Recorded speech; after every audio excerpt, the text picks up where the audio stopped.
We also made an ATV. So after a lot of technical research on the quad, I found out that it's based on a Yamaha Raptor 700, so I scoured Facebook Marketplace for a Raptor 700 and purchased an '08 Yamaha Raptor 700 quad for $3,000. Steven and I rode the daylights out of it and then began to tear it down and have some real fun pulling the engine out.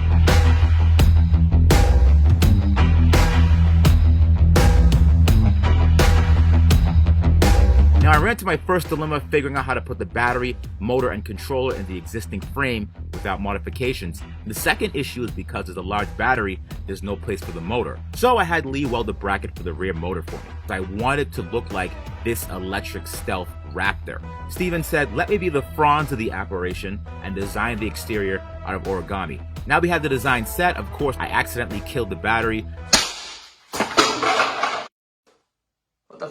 So I had to get a new one. Then I finally found another bike. Now after taking that bike apart and putting everything inside the quad, here's where we are now.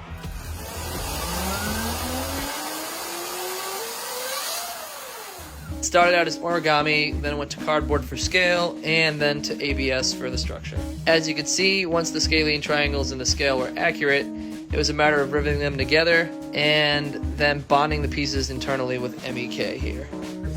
She's about ready to party. Now I have a big issue with the quad, besides the fact that it sounds like an angry power drill. It's this gap right here. The metal panels are glued onto the bike, and this gap makes things look very unfinished, so I'm going to hit up my man AJ and get a new helmet for Starscream, and had the dimensions laser scanned in his computer. Then we had the laser cut us new thicker panels and had those panels welded onto the front of the quad, and after we did all that, we sanded them down for a brushed aluminum look. Easy does it.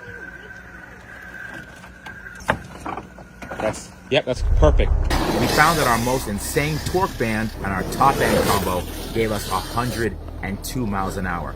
This thing is sweet! I told you, man! It rolls out, right? Holy sh**.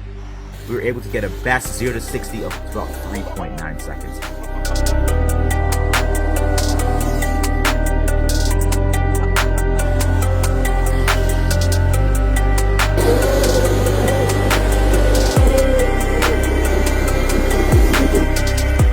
It pulled my Humvee up a slight grade.